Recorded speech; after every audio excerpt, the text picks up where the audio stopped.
Hello, everyone, and welcome to Ink Radio episode. Is this episode 20? Or is it episode 21?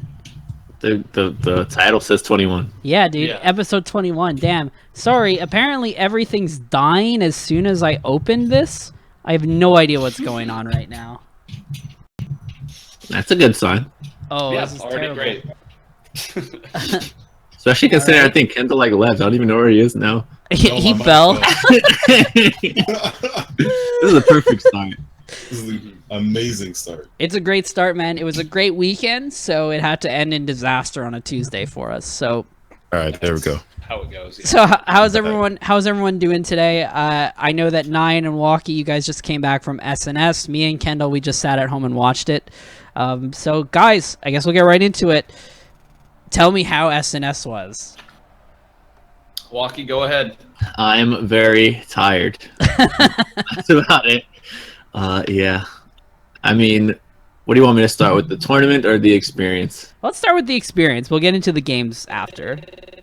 All right. So, obviously, most people know it was my first LAN event outside of New York, I guess, which don't really feel like LAN events to me. Like, I don't feel like they're so special. Like, just because I'm working all the time, obviously, with Kendall, it's not like we get to experience everything like everybody else. This time, you know, aside from my, I think, 10 hours of commentating. You went ham, man. Yeah. Aside from the 10 hours of commentating, I had a really good time. I'm not really one to like meet new people too much, but the people that I did get to meet, honestly, were pretty cool. Like, didn't really expect to like maybe Takeshi from Black Squid Ink Burger as much as I did. He was a really cool guy. Bob the Hobo, obviously, just met him for the first time. Went to work out with him in 9 too. That was pretty awesome. Yeah. Getting the gains, man. Yeah, we had to. Every night we went out and worked out pretty much. It was me, Nine, Penguin, and Bob the Hobo joined us one time as well. So that was pretty cool. I had a pretty good time. The only problem with it, as far as experience-wise to me, it was too cold to go to the freaking outdoor water park. But Yeah. other than that, yeah, it was pretty much the same weather that you guys had here in New York. It wasn't like water park weather. Well, I mean, it's Wisconsin. It's not like It's not Cali. I mean, no, Yeah, I know, Last that's year, last year was great though. Like it was just a piece of rotten luck this time. Mm-hmm. So Nine, explain to me your experience. Well, I already told you a little bit earlier. I'm actually feeling great right now, which is nice. You know, when you go to a place like Genesis and you Airbnb far away and you're up super late and you don't get a lot of good, it's different. But you know, being at a venue like Smash and Splash where there's good food all around and exercise and whatnot, it kind of keeps you in high spirits the whole time. Now, I didn't commentate nearly as much as Walkie did. I think there was like a 6-hour period where I just kept leaving the room and coming back, and Walkie was just on with a different caster every time. But the experience itself was remarkable. Like Walkie said, getting to work out with people in the Splatoon community is awesome. Just sharing tips and having a good time there and just kind of doing what I love with good friends, you know, and kind of branching outside of the game. Saturday night was awesome. That's all I'll say. Saturday night was great. And just talking to people that I hadn't met before, there were a lot of newcomers to Splatoon as a whole, like their first Splatoon tournament, not even just their first offline tournament, like their actual first tournament. So getting to talk to them was really cool and seeing what they were up to. I got to meet Fuzzy for the first time, talked just a little bit about the game, and then Pengit came in, and then they had like a 5-minute conversation between themselves about the validity of a blaster on a certain stage, which kind of gives me a pretty good insight into how they operate, just always thinking about the game, and that was really cool. And I had a lot of fun, too, which was, you know, we did some jokes, of course, the sweep on commentary, the broom. I just wanted to be as goofy as I could and have as much fun before E3, because I feel like that one's going to be a little more suit and tie. And so I guess a question I need to ask is how did all of you guys like meeting Blake for the first time? Well, no, actually, Nine, you didn't. We've met him at E3, but Walkman? I guess for me, I shared a bed with Blake. Wait, you shared a bed with him? How was the Oh, snoring? God. The snoring? No wonder you're The tired. snoring No wonder you're was tired. Unreal, right? godly. I've never seen someone be able to move around the bed so much and literally sit up at some points while still asleep and snoring. It's so good. I can't believe that you actually This is pretty much agreed. what it was. All right, I was really tired like every night because whatever, went to bed like 3 a.m. ish. So it wasn't too hard falling asleep. But when you wake up like 6 a.m. or so, and it's like you got a little bit of sleep, and you want to go back to it, you can't because he's still there snoring. You can't. There is no escape from Blake. Well, we don't have to But worry. Lord. the last night we were there though, STDX left in the middle of the night, so I got to my own bed in Penguin's room. So that was pretty good. Nice. A good thing to note is that when we are all rooming together, Hermes has already offered to sleep near Blake, so we're all saved. Oh, what a champ. He's the hero we That's- need, man. That's some bravery that I don't think I've ever seen before. Anyways, I guess we'll get into the matches, and also just the stream itself, how it ran. I guess, Kendall, did you watch any of the matches?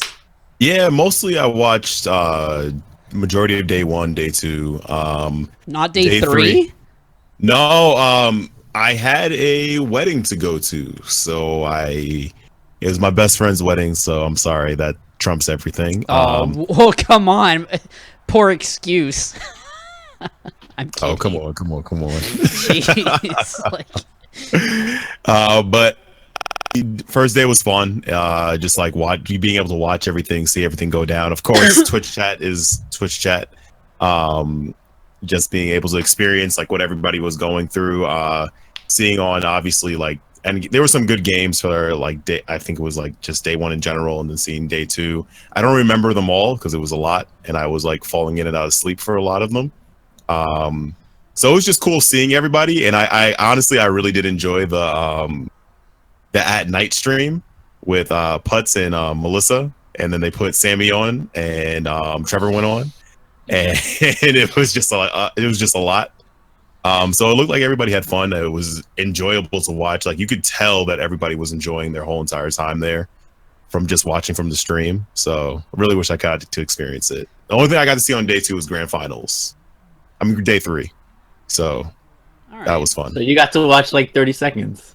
Yes. I came in, it was turned off, and that was it. So we'll get into the matches really quickly. I do want to add that one thing I find unique about SNS is that it's the casters are paired a lot differently. Like you get a lot of new people coming in. It's not like where we have G5 and stuff where we try to get like 9 and Walkie, 9 and Shiny Hunter Zach. You know what I mean? Like the same people.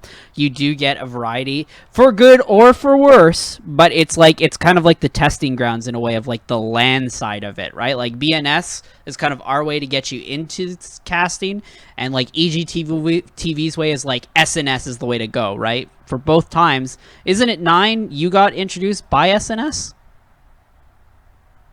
No, Don't Park in the Grass. Oh yeah, okay. Introduction to it, but SNS was a big deal Yeah. because that had the most viewers at the time, and it also happened to be that grand finals is still one of the best sets of Splatoon I've ever watched. So I think that was a really big deal both for me and for the scene as a whole at the time. Yeah. But I think it's a great way to introduce people. Like to give an example, I'm not gonna say who I thought did like poorly or whatever, but I will say that there are some people who I was like, damn, like they can be really good in the future. One of them was actually Monado Boy. Mm-hmm. He's my boy. Yeah. He's from Montreal. Gotta rep him, you know? Yeah. Canada. Never mind that. He lives like 10 minutes from my house. So Monado Boy killed it with you 9, I thought. I thought you guys actually worked really well together. That being said, because he was newer, when he was paired up with other people, I would say that there was a little bit loss of control. But I think when he's paired up with someone who's obviously of a caliber or pedigree of like a you or a Walkman or something like that, I think he could be really good. And I think it's someone that we should try and cultivate. So I think in terms of casting, great. He was awesome. So props to him. Yeah. Oh, and obviously Well, you guys obviously do good every time, but you know. On that note, actually, though, a couple people have already asked me to be added to the Ink TV commentary server after SNS because they got to commentate and they had fun with it and they wanted to try it again, which is why we expanded it. So I think people are starting to catch the fever, man. It's a lot of fun. Yeah, it'll be really cool to see people join up. I actually invited Minato myself in the middle of SNS. I was like, by the way, join here. You need to start. So I got him onto it. So, you know, next big star. Watch out, 9. Let's do it. Let's do it. Anyways, let's get into the matches. So before we get into the obvious set to destroy X just crushing everyone, let's go into some of the closer matches. The second place, I guess you could say, was the actual first place, if we want to discuss it. They were the close matches, right? Who do you guys find was a surprise this tournament? Or what matches were you shocked by? The two teams, I guess, that kind of shocked me the most was number 1 Clockwork. Yep. They made it pretty far in the tournament, especially since I hung out with DJ pretty much every day. And after day 1, their team was like destroyed. They felt like that was the worst they've ever played ever. And they were so disappointed in themselves. Like, they were angry a little bit, some of them. And I've never seen any of them like that. But then they turned it around completely. I was in the middle of reading Hitzel's his long document before this. I didn't get to finish it yet, but I tried. They definitely weren't feeling that day 1, and they turned it around completely. Yeah. And then number 2, not even that, is like, we'll go back to Clockwork a little bit, is they destroyed some teams. Yeah. Like, with the weirdest comps ever. That's what I was going to bring up too, was actually... I didn't understand how they didn't lose a single game on Walleye Rainmaker with Dually Squelchers and NZAP 89. Not one game, and they must have played that like 5 times. Mm-hmm. I do want to say that Ross was playing out of his mind on day 3. Yes. Like, unreal. Yes. Like, he just killed it all the whole time. All the time. But, like, the team unreal. got their act together in day 2, where they really started to pull together. Day 1 was like, it's like a completely different team from day 1 to day 2. It was insane. I mean, is it fair? I mean, they were a good team before Strange Approach. Not with Ross, obviously, but you're just basically replacing him with Lux. I don't think it's based on that, because Strange Approach was like... It was when the game first came out. Now everyone's a little bit more established. I would say that... Splat 1. Yeah, Splat 1 to Splat 2. And plus, now everyone's starting to get more established. I wouldn't say it's a player thing. I'm just saying they have the synergy already. They might have just needed the second day to come back into it. Yeah. That's all I'm saying. Okay. I thought you were throwing shade. What? All right, and the second team, didn't get to see them on stream when they were popping off, but Black Squid Ink Burger was on a tear. They weren't in whatever the floated pools. They weren't seeded even like top 16 in the tournament, but they ended up placing really high and beating some really good teams. They went 3-2 against like Yami, I think, and another team they knocked out of the tournament as well. So yeah, Black Squid Ink Burger, you had to be there to see them. They were amazing. What do you guys think about Deep Blues versus Wakanda Forever for that second place match? Well, wait. First of all, can I say the team that like surprised me the most? Yeah, go for it. I think this was kind of an obvious one for me. Bet. Like, oh yeah. What is Bet's #1 reputation? No hate whatsoever. Everyone says they're the laggiest team. And what did they do? With only 3 members of their team and a sub, took 6th place. And it could have been higher had they not had one of their players had to leave. Yeah. Caused the DQ, and so they had to, there's no telling. Now, would they have beaten Wakanda Forever? I don't know. Probably not. Wakanda Forever was on a tear that day. But making it that far and completely shedding their reputation that they get carried by lag, I thought was a really big deal. And they beat some big teams in the process, too. So I think Bet was my biggest surprise. Clockwork, I had them seeded 4th. So, don't want to say I called it, but I called it. But no, there were a lot of great teams, like they mentioned, Black Squid Ink Burger, the way that Clockwork came back. I think even SKR's run was pretty incredible. I know they did get swept by Clockwork there in the revenge game. But day 2, SKR was the best I've ever seen them play.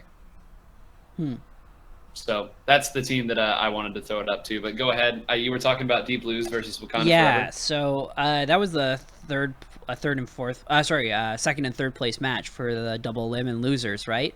I think everyone thought Deep Blues was intended to win second. At least all of us here thought that they were going to be second. So do you think it was an upset? Or like, what's your thoughts overall? Do you think because they got destroyed by STDX that it kind of threw them off in the losers? I mean, one of their wins was that crazy win on Clan Blitz anyway, so I'm not sure that set was as far apart as the 3-1 would indicate. The set they won versus Wakanda Forever, but I think when you get two closely matched teams like that, I don't really see it as an upset. You know, those games can go either way pretty aggressively, if that makes any sense. Yeah. I think Deep Blues kind of choked. I don't know. They actually, I believe they played Wakanda Forever earlier in the tournament or something like that, and they beat them. But they did. Somehow that day, I just don't think they were feeling it. It was like that pretty much every other day. One of the members just wasn't playing well. But I guess what can you do? It seemed like the last day, it was really only Prodigy was on this game. Everyone else was kind of elsewhere. They were playing kind of chaotic, and it showed. But unfortunate for them. They just got destroyed kind of by Wakanda Forever. Kendall, like you said, you didn't watch day 3. Do you have anything to add, or? No, not really. They hit everything about that, really. All right. Actually, one thing I do want to bring up just before we go to the main topic, which is STDX. How do you guys feel about Komodo? They kind of just dropped out around 9th place. So that's actually, I do have some thoughts on that. And this isn't meant to be a criticism of the tournament format by any means, but they kind of talked about this because they were seeded up in the floated pools and they didn't have to play Div 1.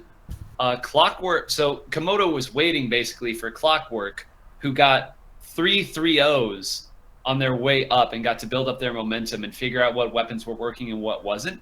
And Komodo was just a little bit cold starting it. Now, that's not an excuse for them losing later on. But I do feel like it kind of set the tone, right? They ran into a hot team, and they were a little bit cold as a result. Beyond that, though, they just did not look good. Getting 3-0'd by Bet, I think... That's who they lost to, right? Was it Bet or Notorious they lost to? I don't actually remember. I think it was Bet. I think it was Bet. I mean, that's just... They just weren't able to execute. I talked a little bit to Mullen about it, and, I mean, his way is just, you know... None of us were really playing well. We didn't execute. It was just a bad day for us. I think it was, they're saying it was Wakanda. Oh, okay. So, but it's kind of interesting too. That was like a discussion I know that people were talking about with the tournament format and how that some teams were really hot and some teams weren't. And kind of like Walkie said, every other day one player wasn't playing right. So, yeah. Okay. Let's get into STDX. STDX won the whole thing pretty handedly. It's like it wasn't even fair at some points. Like that finals was just a blowout. It's kind of like reminding us of like Squid Storm back in Boston. G5, I mean, they were sweating a little. No Hexen, but GG's. But like this event, it was just like a complete blowout. And I think it's showing more and more how far ahead STDX really is compared to the rest of North America. And I just kind of want to get your thoughts on it. And then I'm going to bring up a question for you guys. Walkie, go ahead. I know you got to talk to STDX a lot at the event. I know you hung out with them. So. Yeah, hung out with them most of the time. So I know in general, Fuzzy doesn't like playing people like Gamer because they're super unpredictable. Just because he's like, oh, I don't like that there's going to be some Splatling flanking me or something like that. But for this tournament, they were a bad kind of unpredictable. He was saying something like they were just like, at points he was just like, what are you guys doing? This is not even the way you played the game. And then obviously it showed because he kind of destroyed them. Well, the whole team did. So I don't think they were prepared at all to take on a team like that. And it definitely showed. As far as, I guess, their dominance, I don't think this really shows too much because every single LAN they've played somebody different. There's no consistent teams at these events. So once there maybe starts being a consistent other team that shows up to every single one of these events, then you could talk about that. But until then, I guess you just have to wait it out. And then as far as them having no real competition in North America, I don't know how true that is. I think it's just the players just that are on their caliber just aren't able to make it out to these events. Because I think Tomo with Hachi can at least give us an interesting set against them.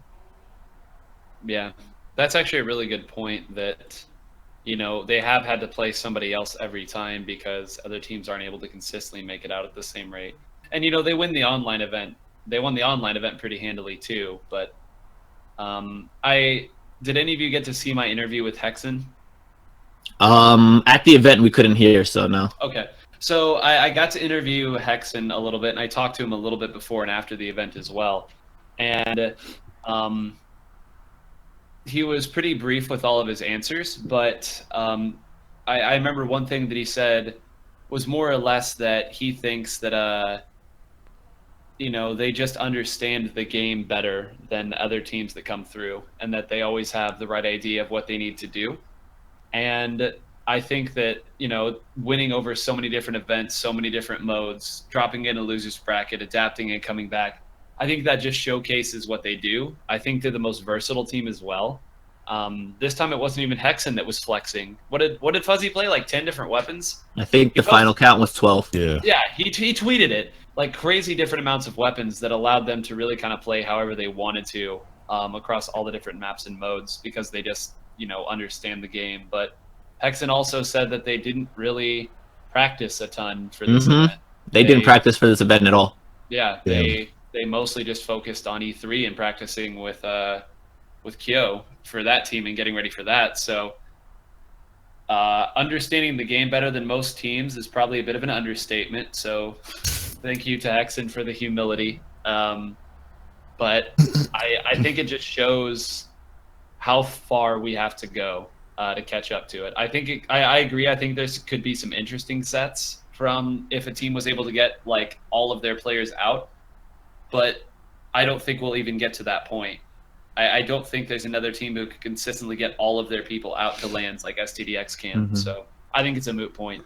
One thing I do want to point out in regards to their dominance is more or less you brought up a point mentioning that they were how do you say, like they understand the game more. I don't think it's necessarily that, because I think if you talk to a lot of people who are on teams who are even at the events, like Deep Blues, you talk to Prodigy, like he has a mind for the game, right?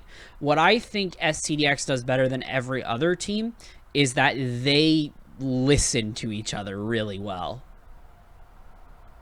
more so than any other team, and they will listen to a clear objective overall.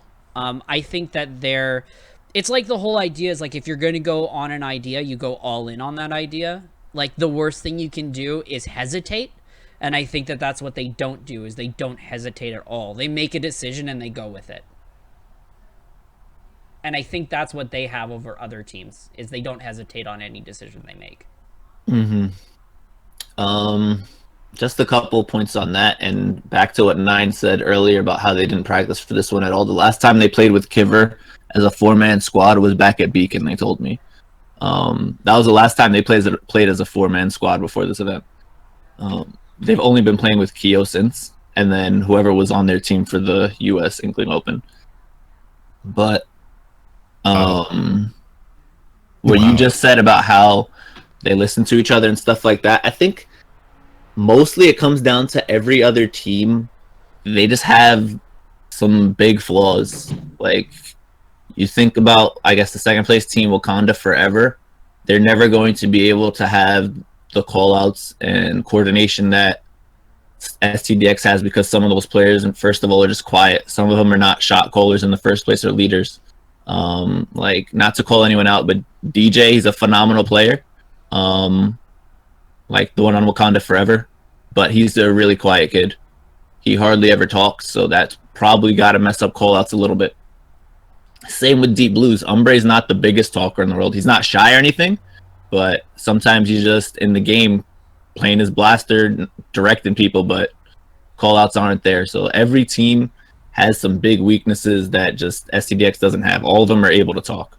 Yeah. All of them will listen to each other. So Yeah, it's my communication thing. But on top of that, I think even if you had a team who's on the same caliber of communication, like I said, I think they're able to execute the call-outs better than everyone else. I think that's more what it's about. Is like, to give an example, if they're like, let's have the Rainmaker, let's go, push left, someone makes the call to go left, everyone is there. Like, it doesn't matter if it's the wrong call, it's the right call because everyone did it, if that makes sense. mm-hmm. Like, it's always better to go all in on a wrong call than it is to half go in on a right call. Yeah, you're right. They don't. When somebody calls something mid-game, I know for a fact they just go with it. They don't question each other. And if it's a bad call afterwards, they'll talk about it later. But it's always the right call during that game, and they always push for it. And that's the way you should be thinking. If you hesitate, that's the worst thing you can do. You're like I mentioned, you're better off going all in on a crappy play than half in on a good one. And I think that's the big thing for most teams, that STDX does better than everyone else.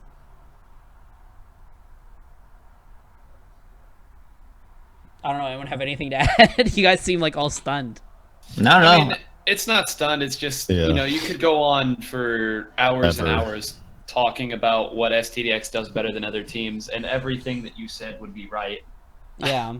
It's, I just think that it shows there's quite a big gap, and we'll see just how far that gap really is at E3, and if it's caught up to everyone else. I do want to bring up something now with STDX. This is kind of outside the game in particular. This is more viewer based. Is I see a lot of people in the chat and also just after the game. People are like, okay, people are over exaggerating. Okay, some people are like, the game's dying because STDX is undefeated. I'm like, okay, whatever, man. Like, just hold your horses there.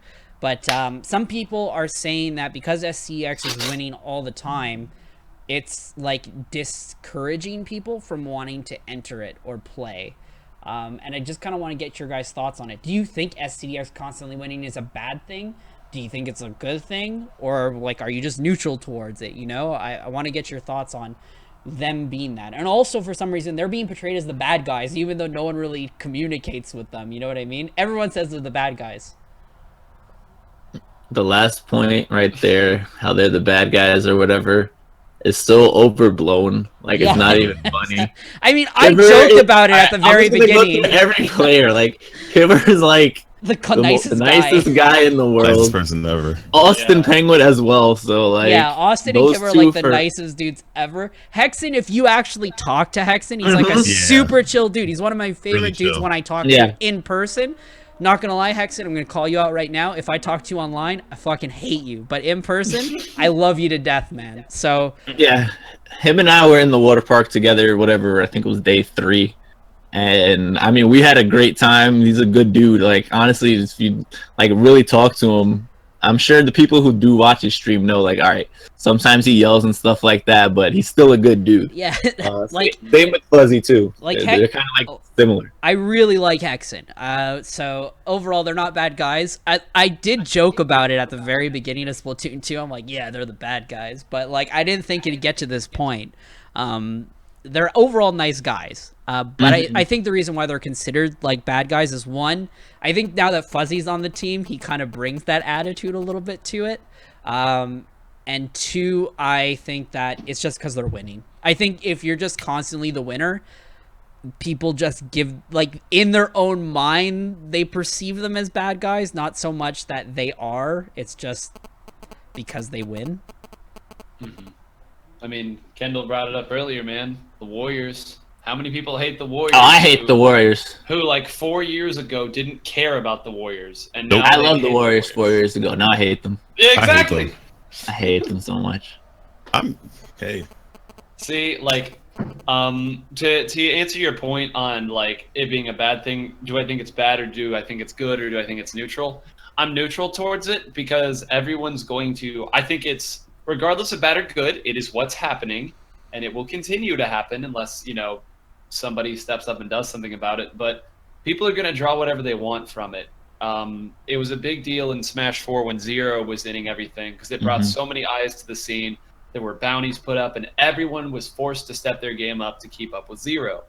But then, you have people at home, and I know I've talked to quite a few people who were going to watch the tournament, and then they saw Set to Destroy X was in it, and they said, well, okay, I don't see the point in watching it anymore because I already know what's going to happen, and then they just didn't watch the tournament. And I think those are both perfectly valid takes, It just depends on what you want to see from a tournament, and especially from a spectator standpoint, it's that's just how it's going to be. People are going to draw what they want to from it, and from a gameplay standpoint, we shouldn't care whether it's a good or bad thing. We should care that they're the opponent and they're the next person that we need to beat. So I guess ultimately I like a strong final boss.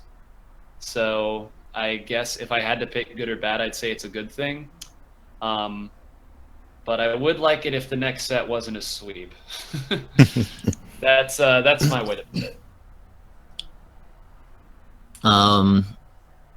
Kind of what Nine said here, they kind of are like the Zero, and I was kind of thinking about the same thing here, but now think about it like this way. Now that Zero doesn't play, honestly, I don't care about Smash at all, Smash 4 at all.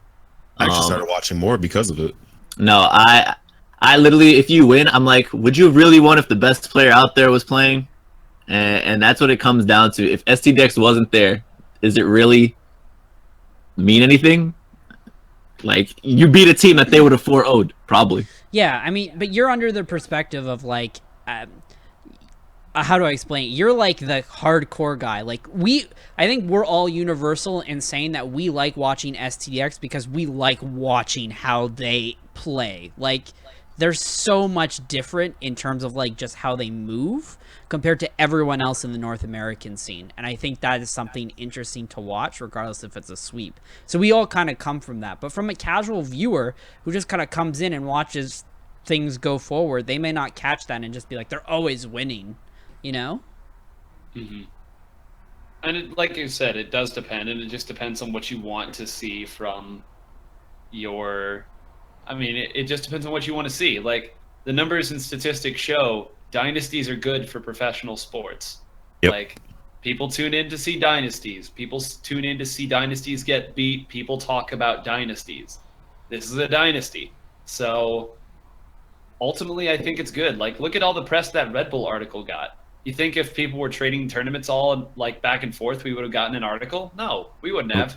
It would have been a very generic one about the scene in general. Actually, we did get one about competitive Splatoon from Red Bull Esports, just about the scene in general. But, like, if STDX wasn't winning, I'm not sure that as many people would be attuned to the scene either. So, more eyes is a good thing. People like dynasties. Yep. Another thing I do want to point out is that STDX being undefeated just means that if a team takes them out, it'll be so much more bigger. Like, it'll be insane if it ever happens, right? Like, people will lose their minds. And I would even argue... lost their minds kind of at G5. Yeah, exactly. Yeah, exactly. And I would even argue that STDX is the only, like, fully sponsored team we have, right? Think about if someone beats STDX and can get to their caliber. Well, see, now here's another great... Marsh and I actually talked about this at the event. So let's say, theoretically, somebody does beat Set to Destroy X. Does that team now become, like, the next marketable team that Splatoon needs? Like, think about that. Not necessarily, but there is a good... It raises the bar for that team to get noticed, right? STDX is in all the articles. Someone beats STDX, now they're the ones to look out for. And it's kind of like, the best way I'll describe it, it's like watching, like, One Piece or, like, Dragon Ball, right? Like you watch this entire arc, right? Like, anyone watch One Piece? It's like watching, like, Doflamingo for, like, a bazillion chapters just rule over this nation, and then, like, Luffy just destroys him, right? And then you have this wake where, like, this arc calms down and more people are interested in what's coming up, right? Like, that's what you want to see. You want to see that huge showdown and then, like, the aftermath of it. Like, you need to have that build up before something happens. Like, if STDX won 2 games and then they, like, won 2 lands and then a third team came in and then beat them, it's not going to be as, like, impactful as if they went like 7 straight and then like lost, right? Right now, STDX is undefeated for an entire year. Since E3 of last year, they have not lost. So if someone beats them, that's insane, right? Like, people will go crazy. I don't know. I think it's good. I think it's good overall. I think, yes, it might seem boring now, but I think that's all the more reason why people are going to work harder. Because think if you're that team that beats them. Oh my god, you're a god in the whole community, man. Like, everyone's going to love you forever. Even if you do it only once, people will love you. Mm-hmm.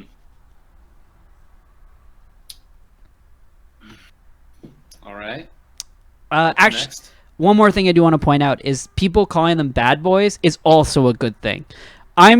Regardless if they are or aren't, I think having a personality type attached to a team is, and I don't want to say it's a good thing because they're not. What I mean more is that the fact that it's actually happening and you're seeing people just outside of the core audience be like, hey, these guys are bad guys because they're always winning. It's like good because it means a lot of the casual viewership is getting attached to teams. Like, and they're putting their own psychology on it, right? Like, if you didn't care, you wouldn't be like, STDX are the bad boys, you know what I mean? It's like, it's happening because people are actually getting attached to these events and these teams that are playing. Okay, let's segue right into E3. Since riding on the tails of SNS and winning, now we're going to see them face up against, I would argue, the hardest competition they've had to face in a LAN setting ever. Since Splatoon 1 when they became STDX. We got GG Boys from Japan. We got, what are they called now? They were called Gucci. Back squids. Back squids. The worst name of all time. And I would argue some of the best European players and some of the best Japanese players, right? I'd argue that this is the highest display of talent that we're going to see for a pretty long time. Unless there's a European team that gets sponsored or a Japanese team that gets sponsored. So I want to know, do you think STDX has what it takes to match up with these people? Or do you think that it will be Europe and Japan's time to shine? I mean, we already had our bet. You already know where I'm going. I already think that Japan's going to come through and clap everybody. So, straight up. I think it's going to be more competitive, definitely, than a lot. Like, it was interesting the last time because everybody wasn't able to practice. They didn't know what they were coming into, obviously. Besides like the time they got before it. So I mean, I feel like it's gonna be more competitive in regards to like the European, Japan, and America, but I'm really going with the fact that Japan is looking to like absolutely steamroll everybody. I've gone back and forth on it, and I think talking to Set to Destroy X at this event kind of swayed me, because they have been prepping for GG Boys for months now. Ever since they found out who was winning it, they've been ready for that, and they've been prepping for that. And it's like, there's that old argument where it's like Batman with prep time can beat anybody. Like, that's kind of how I feel about STDX. Like, if they are like tooled and ready to play and beat this, and they have had all of this in mind with their practice, I don't see them losing. So I'm going to predict that Set to Destroy X wins it. I think it'll be close. I think that their sets against both Back Squids and GG Boys will be very close. Much closer than last year, where you kind of figured it was a 2-horse race. But I still think Set to Destroy X is going to pull it off. I do want to mention one thing. Is NinewholeGrains favored on my side of the bet here? Yeah, he just said it. Yes. The pride of NA. We're on Team STDX. Walkman, what's your thoughts? My thoughts are, I hope they don't have to play Japan before the grand finals. That'll be the most disappointing thing in the world. Yeah, it's true. That is true. But that'll come down to seeding. Yeah, exactly. That'll come down to turf war. That's what it'll come down to. And I mean, at this stage, EU or NA, whatever the both teams, I think turf war, either of them obviously can win. So I don't know how telling that'll be of each other's skill, but I really hope that They have to play EU before the grand finals, and then Japan as well, because I feel like that will, if NA and EU play each other, and then it's like on the other side of the bracket, Japan and Australia, I guess it'll really show from the NA and EU side who really deserve to be in that grand finals. I wouldn't want either of them to play Japan without playing the other first. Well, I think what they brought up was true. So one, do you think Australia is going to put up a chance against any of these three? I know that we all consider them the weaker, but that doesn't mean that we have to count them out, right? I mean, you have some pretty good minds on the team overall. Mm-hmm. I think the format of the tournament kind of works against Australia. This isn't like a tournament. I mean, this is a very do or die situation. Like Walkie said, they aren't going to get a chance to really build up any steam. And we all saw last year how turf isn't necessarily indicative of what's going to happen later on. So I would expect them to take some games. I think if they took a set, that would be, a major upset. But like you said, they're all competent players. I'm sure they've been prepping for it a while. So I could see them taking a few games. We'll see if it goes any further than that, though. Okay. And I would love to be, for the record, I would love to be proven wrong. So I would love it. So, I mean, if we're going to look at it, though, in terms of qualifying, Australia, if we're all assuming correctly, is like fourth, right? Then you have 3-2-1, which everyone's fighting. We're thinking that all three are pretty close together. Am I wrong? Does anyone think otherwise? Or do you think any of those three teams can go either way? I think those three teams are about even-ish. Yeah. Japan's probably a little bit ahead. So if we assume that Japan's first, then EU and NA play together in the that's what I'm hoping. Quarterfinals. That, or if EU goes first, then Japan and NA, and then if it's NA who's first, you know what I mean? Everyone gets the Australia fourth. I think everyone's trying to get out of pools first, if I'm being honest. I mean, obviously everyone wants to be first, but I think the matchup difference is pretty huge. Like, if you face 2 versus 3, it's like the closest match of your life, and if you're 1 versus 4, it's like you have breathing room. Yeah, I feel you. But back to your thing about Australia. The team is stronger than last year's team. Yeah. But they have less chance to win this. They have less of a chance to win this one than they did last year, I think. Well, my reasoning behind it is I think everyone's just higher. Like, all the teams are better this year. It's not like last year where you had good players kind of coming together.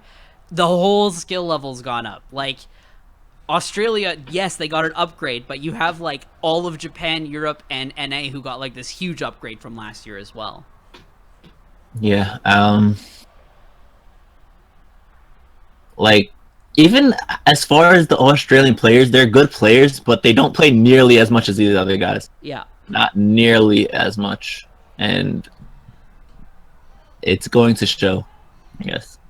I will say, though, that I'm pretty excited to have Latias back. She said she's going to give us Vegemite, so...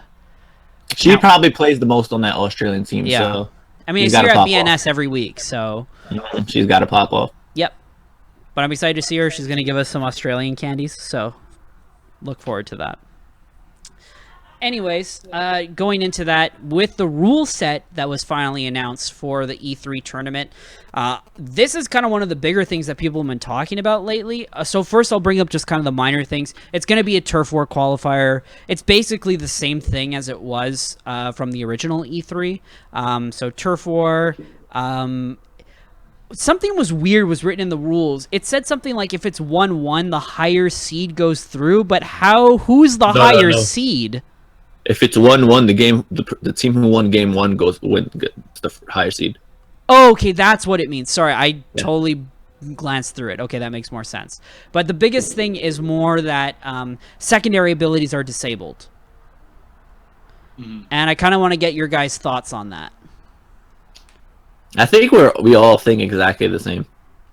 Yeah, that it's a really, really big deal. And I'm most interested in seeing how this affects the frontliners, because you're not going to be able to stack stealth jump and quick respawn to the same level. And if you do, that's going to be your entire build. They've done such a good job, I think, making it to where like 1 sub or like 2 subs of special saver now gives you a pretty good amount of special saver. 2 subs of ink recovery is now becoming a popular pick for some people. Now, Like, if you run Ninja Squid, if you run Object Shredder, if you run Comeback, that is what your build is like centralized around, and it'll be really interesting to see what they opt to do with that. And I think that's going to change. It may not change the results, but I think at least in terms of how the teams are going to have to approach it, is a huge deal. Yeah. I do want to point out that I think that it's more of a not so much thought about decision. And I don't mean that as like insulting to Nintendo in any way, actually. I meant it more that this is E3, and first and foremost, it's a promotional event. I mean, we're taking it as a big event because it is really our biggest event to show the highest display of skill. But in the end, it's at E3, it's promotional, it's to promote Nintendo's brand and their games, right? On top of having the competitive aspect. It's better for both worlds. It doesn't mean it can't be mutually beneficial, right? But first and foremost, it's a promotional event for E3.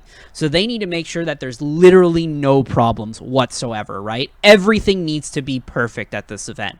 So that means that you can't bring your own Switches because they can't risk anything dying. They probably tested their Switches a bunch of times to make sure there's no technical difficulties on them. So it is their proprietary Switches, and they can't just start making a bunch of different custom gear sets for everyone. So they've just decided to disable the sub abilities and say, hey, that's not a big deal, right?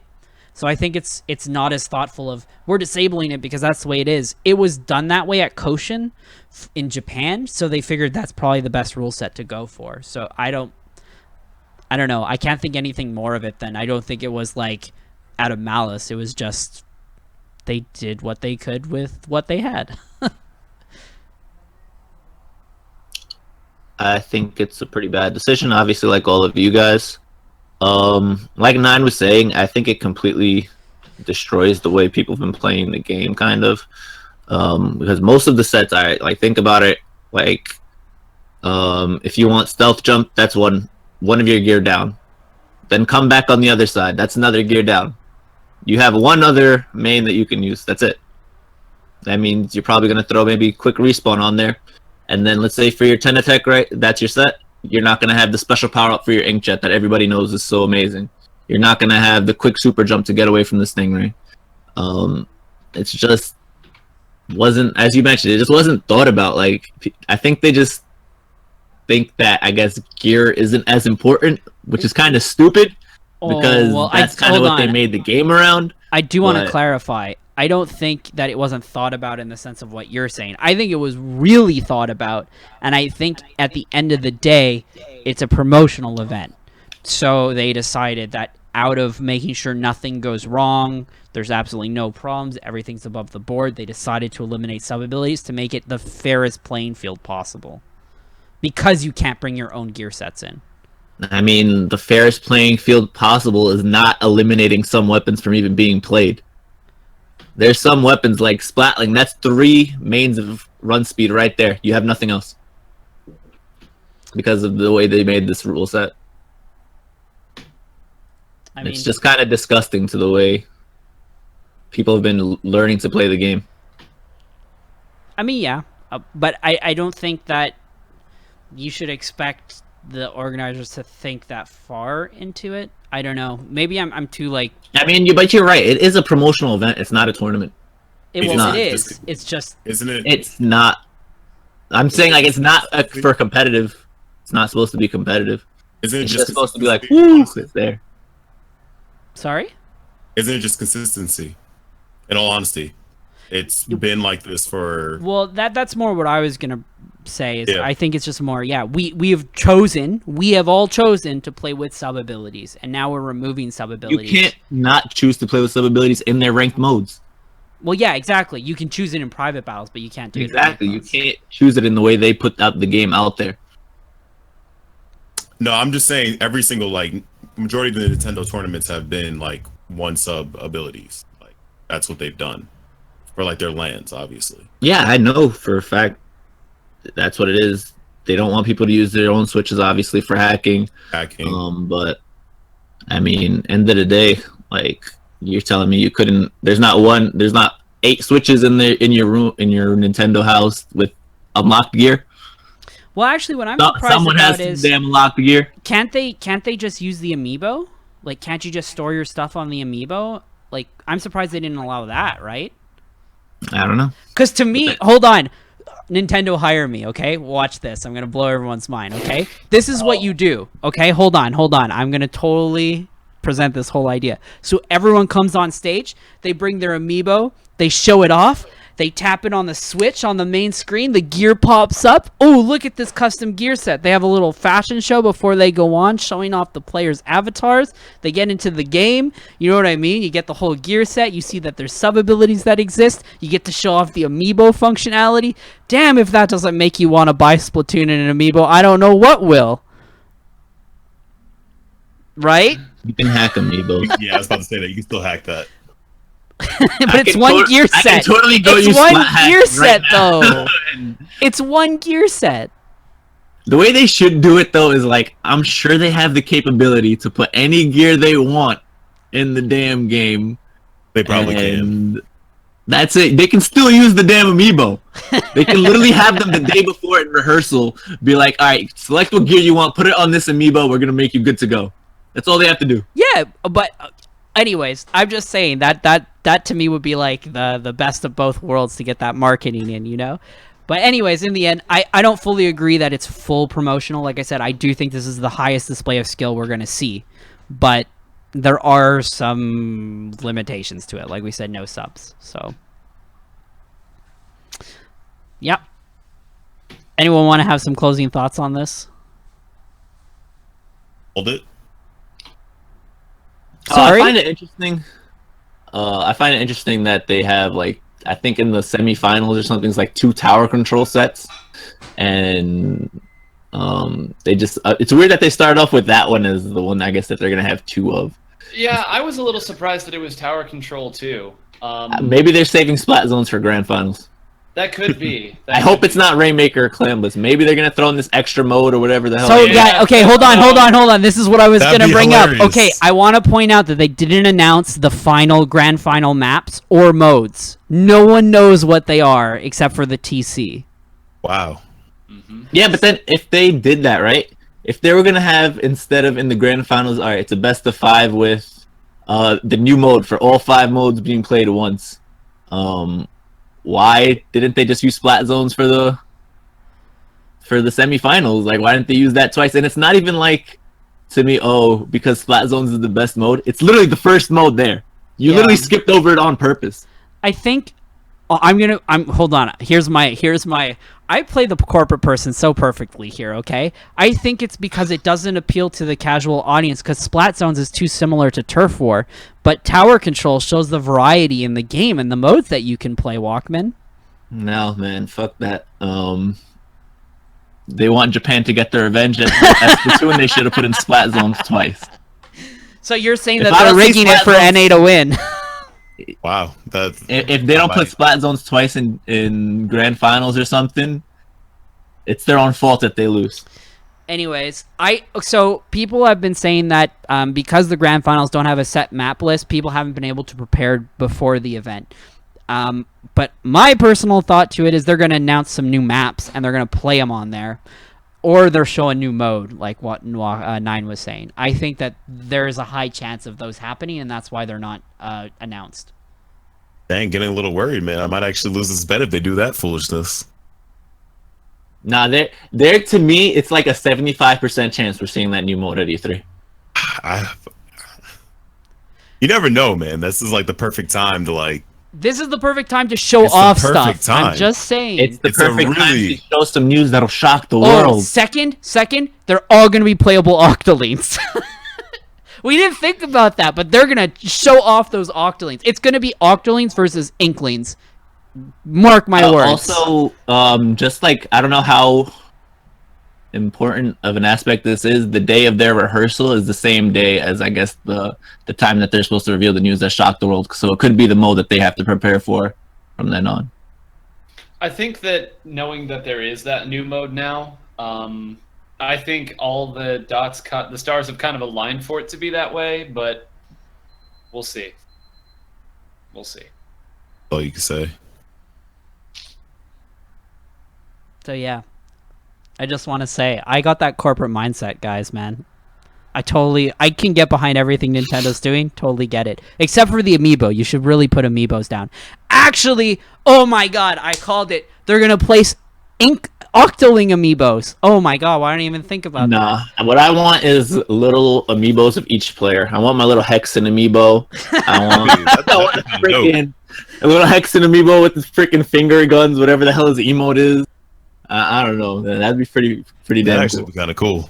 And like, what do you call it? The Taiji is like his own little symbol. Like, I don't know. You guys definitely. Yeah, know what it I is. know what like, the mascot is, like the white his blob. his mascot, his little white blob thing. That'd be sick if you had like a little Taiji amiibo. Dude, a Taiji amiibo. I would buy That would sell so well.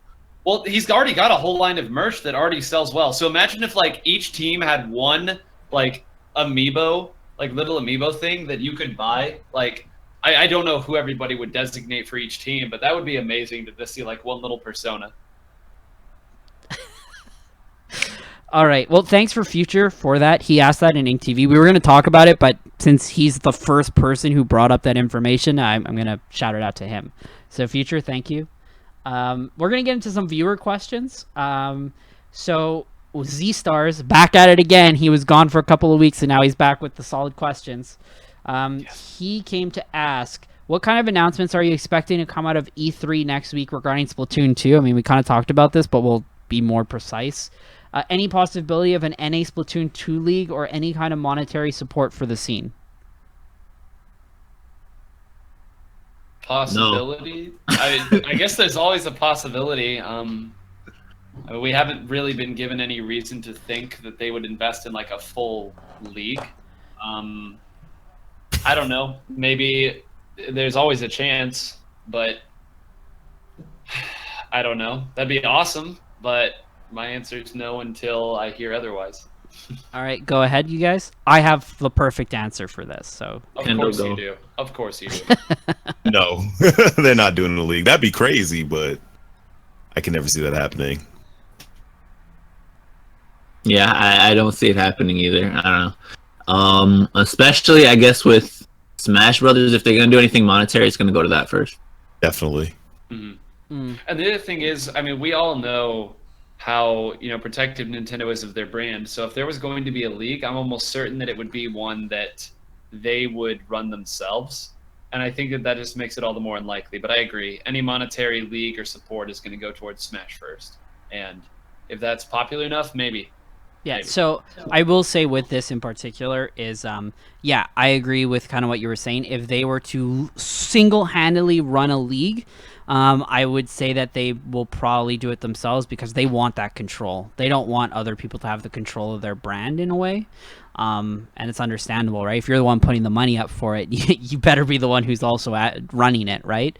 I would argue that they'll probably get help if they ever did it, but I don't think it's something that would, at least at E3 in particular, it wouldn't be announced. Like everyone's saying, Smash is the main event here. Splatoon is just kind of the add-on to the Octoling expansion that's coming out. And they probably have details that haven't been announced yet. Do you guys want to bring up some thoughts of what might be announced for Splatoon 2 at E3? There'll be another trailer with 100 more gear, new stages, the same trailer we see every time, and we all get hyped for it, whatever, and that'll be it. We already know. They're going to give us probably a release date on the Octoling expansion. I don't think they've done that yet. There was a leaked date, but I don't think they've officially announced one. All right, yeah, so we're going to see that at E3 for sure. Okay. Oh, here's my scenario, okay? Okay, listen. The Direct comes on, right? Everyone's all excited. Everyone's like spaghetti all over the place because the Nintendo Direct, and we all love everything. We'll buy everything they have. So Splatoon comes on like, hey, remember this Octoling expansion? Blah, blah. Now, look, there's amiibos, and they're going to show off the Marina and Pearl amiibos. Then I'm like, look, we also have an Octoling amiibo, and you can check out more features at the Nintendo Tournament. And then when the Nintendo Tournament comes on, boom, new mode, new map. They're going to show off those amiibos, people plopping them down on the thing. You know what I'm saying? It's going to be perfect.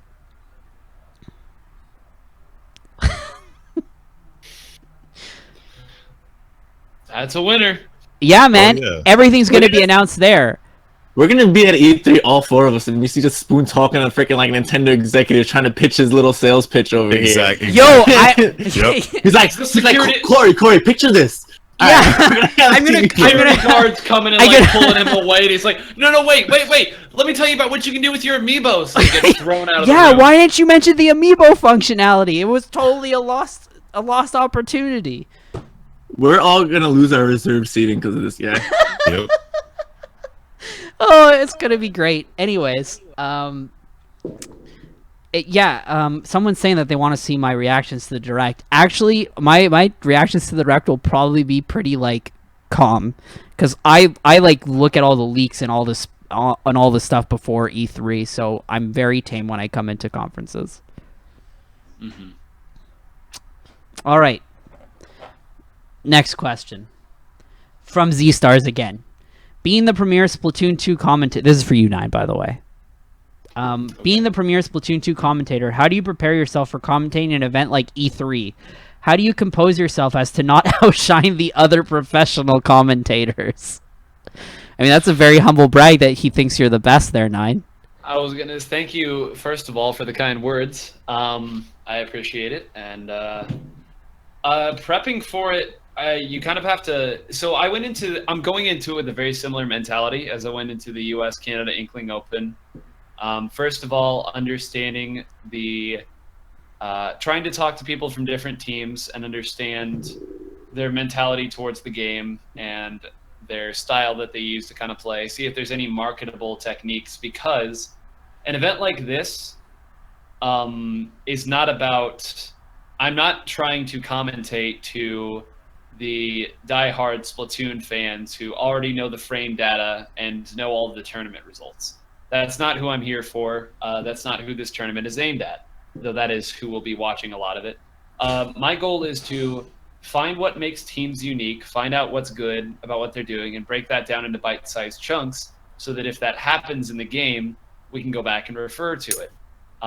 For example, I know that there's a lot more to Saikai than unconventional picks, but for the sake of the audience who doesn't know all of the nuanced stuff, it's important to be able to relate that to what's going on. So when you do see Saikai come out, you can kind of refer back to that, because people like talking points. And so prepping for this is sort of finding as much information as you can, finding out what parts of that is relevant, kind of compressing it down into some nice bite-sized chunks, and using that as reference during the match, while also talking about the match. Because I know that Jordan and Ashley are professional on-air personalities, so they're obviously very good at conveying what's going on.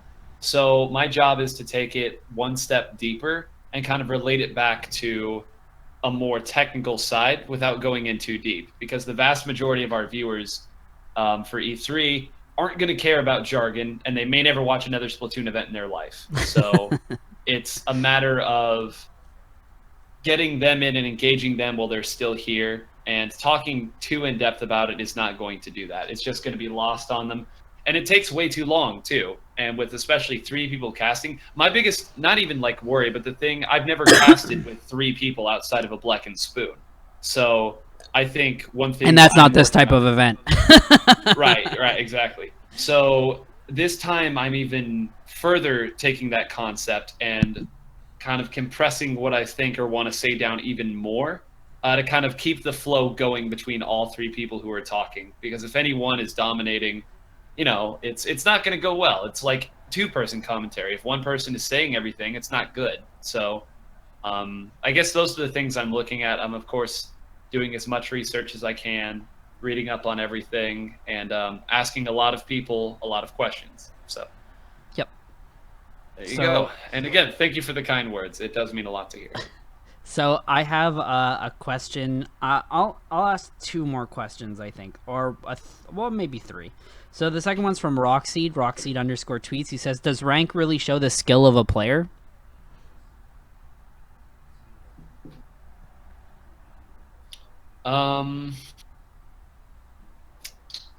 Yes and no. Yeah, like you have to be at an X skill level as an individual player, I think. But like, there's a certain mechanical skill that you have to have, right? I mean, I think that's fair to say. But playing solo queue isn't going to make you great at team play. it's like a good competitive player, like as far as tournaments and stuff like that go, they'll perform well in rank X. But just because you perform well in rank X, I guess, doesn't mean that, you can go the other way around. You're not going to be the amazing team player in tournaments just because you have 2600 power or whatever. And yeah, it's pretty much just, I guess, if you already know what you're doing, yeah, rank X will show that you know. If you don't, then I guess it doesn't work the other way. Yeah, same. Yes and no. I don't think it's like a end all be all, but I think at a certain extent there is a certain like threshold that you have to be at. So there are some people at a 2600 that, as Walkie said, can't work well with teams and don't know how to play a team game. So at the end of the day, it is a team game. So Yeah, that being said, though, I don't think you can be like an S-rank player unless you literally are that exception where you're playing private battles the whole time. I don't think you can be an S-rank player and outdo someone who's all X-rank just because you work better as a team. I think you do need to have that fundamental skill, and then the teamwork comes. You know what I mean? Like, there's the mix of the two. So I would say, yes, rank does matter unless you are that, like, exceptional person who plays private battles your whole life and never, ever, ever plays solo queue. But that is... I don't think that's happened in Splatoon, at least from what we've seen. Mm-hmm. Okay. From Rockruff _ Splatoon, SPL, sorry, he says, do you think more players should be playing in Japanese scrim/pickups for better practice? In addition, do you think that there should be more tournaments that both Western and Japanese teams can enter? I think just to clarify that he means Western players actually being on the same team as Japanese ones. That's what it sounds like from pickups to me. I think he means both, playing against Japanese teams as a Western team and also playing in Japanese pickups. I think it's the mix of the two. Either or. I think he just means playing with Japan in general. Yeah.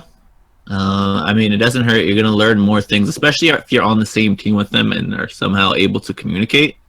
Then yeah, it'll definitely help you learn a lot more, especially about callouts, because if you ever watched any Japanese players, their callouts nonstop. Honestly, it's any foreign team that's not American or something like that. I feel like Americans just have the worst callouts of all time. He's on the left. Yeah, no, I mean, even he's on the left is a good callout. Like, you'll be able to go over there and know. Many Splatoon maps, like, if you tell them left, all right, they'll see what you're talking about. But I'm talking about even, like, Americans. Sometimes, like, NA teams, they won't even talk. Like, they'll be in a fight for a good 10 seconds and not talk. But if you ever listen to French or Japanese callouts, it's nonstop. So it'll definitely help you if you just understand what's going on. Kendall? I feel like we've had the same conversation before already. Yeah. That's why I wanted to bring it about as how you're on the same team as them. Like the cat's head just like popped up out of nowhere. Yeah, that's why. My cat loves sitting near me. I mean, like, yeah, it can help. It will work out great. Like as Walkie said, I think it comes down to communication, and I think even like multiple people have said it. Like if you watch other scenes and see how like they, or like CS:GO, how they communicate with each other and how they do like call outs, it's nothing compared to like what Splatoon call outs are. Or if you even go watch other teams, like just playing Splatoon in general, you can be in a whole, like a team could be playing a tournament, they'll be quiet the whole entire time or just yelling at each other about like the play before. But back to the Japanese scrims, yeah, it will help you get better if you can get past the language barrier. And if you play in Japanese tournaments, yeah, like, of course, I guess if you go to any higher pedestal of whatever you want to call it, or ranking or whatever, yeah, it can help you get better. As long as you try to learn from it. Yeah, basically. I don't think everybody should do it because you might just end up getting clapped. But I mean, even if you get your ass kicked like completely, as long as you really like learn one thing from it, I guess it was worth it. 9. I mean, they did a good job of talking about everything. I mean, I think, in general, I think anytime you get the chance to play with someone who is good at the game, and to learn from them, especially if it's a different play style or a different weapon or just, I don't know. I think changing your surroundings is one of the quickest and easiest ways to kind of broaden your base as a player.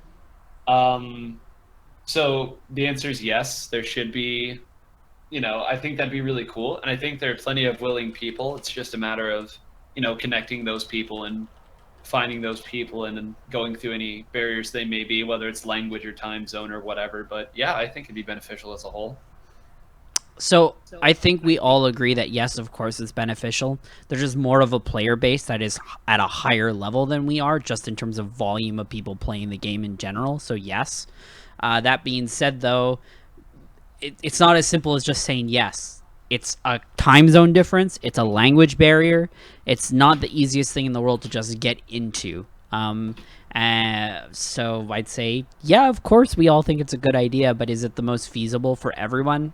No. And I think, yes, it's a good way to get yourself improved really quickly, but I think if we just crack down a lot more on EU and NA scene and actually focus more on strategy of the game, we could probably get up there. That being said, though, we just don't have the same player base that they do. Yeah. All right. We'll get one last question in here from Andrew Hokotate Freight. Says, Bamboozler, bad weapon or bad kit? First of all, that's Hakatate Freight, and that is from the Pikmin games. So how dare you, Spoon? Wow, you literally just destroyed that. I don't know what that name is. Wow, you you played really? Pikmin? You haven't really? I have. I just don't remember the name of that. Wow. Wow. All right. I'm kid. Canadian. You can blame me. It's my French accent. Sure. We'll call that Boostin' a Newt and Hukatate Frate. Yeah, man. You good a problem with it? To answer the original question, I've always thought that it was kind of a kit issue, but I'm starting not necessarily to lean the other way, but I think that maybe the kit isn't as bad as I used to think it was. And I think on certain maps we've really started to see how strong Boozler is, and I don't think it's necessarily a main weapon issue. I think it's just that there are weapons that other people feel the roles perform better. But if we got a better kit, and when the next variant does release, I think that'll answer the questions. But right now I think it's maybe more the kit than the main weapon, because I feel like even if you put that kit on a main weapon, well, I guess Clash Neo has the same kit, and people still use it. I don't know. I guess kit would be my answer, though. Kit. Yeah, the kit's pretty trash in my opinion. Yeah. Even on Clash Neo, if you use it, I don't care. It's still trash. I think all the weapons are mostly based around whether their kit is good or not. I think everything in competitive is mostly based on if the kit is good and if the weapon's decent. If you have a decent weapon with a good kit, it's a really good weapon. If you have a really good weapon with a bad kit, it's okay. I think that's the best way to think about it. So if you say the Bamboozler is a good weapon, I think every weapon is almost pretty much a good weapon. It's the kit that really matters for almost all of them. There are some exceptions, but... Yeah. All right. I think that about wraps up our show. It's been pretty eventful. I'm glad everyone was here after SNS, even though all you guys are super tired. Well, except for Nine, apparently he's on top of the world right now. Yeah, I don't understand. I'm feeling great. Well, dude, nerves, dude. It's nerves. Like this thing that was always so far off in the distance is now just a couple days away, and it's scary. It's scary, but it's exciting. What kind of Canadian food do you want, Nine? I'll get you whatever you want. I'll get you some coffee crisp. Oh. No, so the So you've got a list for me? Well, there's one thing in specific though. It's I think it's called all dressed chips. Oh yeah, all dressed chips. You really want me to get you some all dressed chips? So okay, Ruffles did an all dressed chips. Yeah, of course. They exist all the time. But from what I've heard, it's better if it's actually from Canada. And I loved those Ruffles. I went through an entire bag of those in like a minute because they were so good. If there are better chips of that variant, I cannot live without trying. No, So the that is my Ruffles one request. are pretty top tier, Okay. but they might be made differently here. I don't know. Well, I still want to try it. Okay. So that is my one request. Have you had ketchup chips? Yeah, I've had ketchup chips. Get me both. Get me both. Okay. Okay. I'll just get a bunch of Canadian things. I'll get some coffee crisp, too. All good. Sounds good to me. Yep. Anyways. You guys want pizza, Kendall? That's what I was about to say. You guys want pizza? I wanted to say it so bad, but I'm like, yo, I'm sorry, I can't bring you like a New York pizza. Or I can't bring you a New York pie, and I can't bring you a Long Island bagel. Oh, so I'm sorry. no. We're not even gonna bring that Bro, up again. Montreal Bagels are way better. There's no way that a Montreal bagel is better than a Long Island bagel. Yes, it is. It's way better. I can go through a whole dissertation of why a Montreal bagel is not better than a Long Island. Okay, explain it. No. Because you can't. Because you just say you I can, but you can't. No. I literally can. I've You never guys even want- had a Montreal bagel, and I can tell you why it's better. No, you can't. Because I'm from New York. Just Oh because I'm from New my York. That's literally the God, only that is reason. so It's because I'm from New York. stupid. All pizza is trash from anywhere else. All bagels are That's trash right. from anywhere else, and that is straight up it. That lasagna dish from not California, from Chicago is trash. That thin crust pizza from California is trash. All right, everything else trash. Except for bagels. Bagels are better in Montreal. No. We're just gonna go off for pizza. Oh and my you're just gonna God. yell at everybody. Kendall, you're actually going to come to Montreal, and I'm going to feed you a bagel. I'm going to shove it down your mouth. And you're going to love it. Next time you come to Long Island, I got you, man. I'll have a bagel, and I'll go, wow, oh my God, Montreal's bagel is so much better. Okay. Wow. Okay. Wow. Okay. You know what? I know you're stubborn, so it's all good. I want you You're to realize stubborn. It's all good. It's all good. No, I'm just from New York. We understand what real like pizza. Like I don't think you. Okay, I'm sorry. You can keep going now. I didn't say We just anything went about off rails. pizza. You're bringing that up yourself. I'm talking about bagels. Also, do you call them bagels? I call them God. bagels. Thank I God. don't know what- There, we're all on the same page. At least we can agree on one thing. Anyways, thanks everyone for tuning in. Plug your stuff, guys. 9, start us off. You can follow me at NinewholeGrains. There's should be some pretty fun stuff coming up here in the future. Of course, please tune in to E3.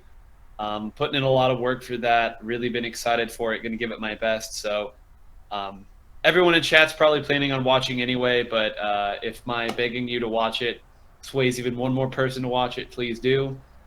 Tell your friends for this guy.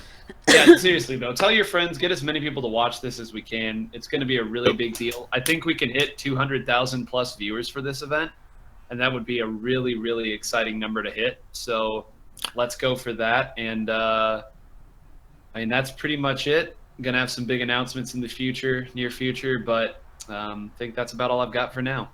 Can I add in one more point of something before we end the show? Yeah, go for it. The SNS viewers were kind of low, and I'm just it really showed how much we actually need that Nintendo versus tweet, because we didn't get one this year or this event, and it's kind of sad to me. And I know the reason why we didn't get one is because there are hacked games that are participating in actually Smash and Splash event. So I guess they didn't want to be affiliated. Oh, okay. But the fact that we lose 3,000 viewers without that tweet is pretty astonishing to me. Yeah. Yeah. Well, part of it too is in the last two events they got a host from Even Matchup Gaming that didn't happen, but I think the lack of a Nintendo versus tweet was a big deal too. So definitely that just goes on to further Nine's point, support this event for sure, because we need them to support us. And I guess my stuff obviously at Walkman_04. Thank you for getting it right, Spoon. I didn't look, but I'm going to believe you did. I did, but did you see All right. Nine's Twitter? Did you get it wrong? No, I put at 9WholeGrains. Wow. All right, yeah. Definitely check out the website, inktv.media. Obviously, I've been busy, so I haven't been able to post much. But Jordan's still been doing it. I believe Spoon's working with getting some other writers as well. Yep. So yeah, definitely that. And then during E3, we're gonna try to get you content as well from there live.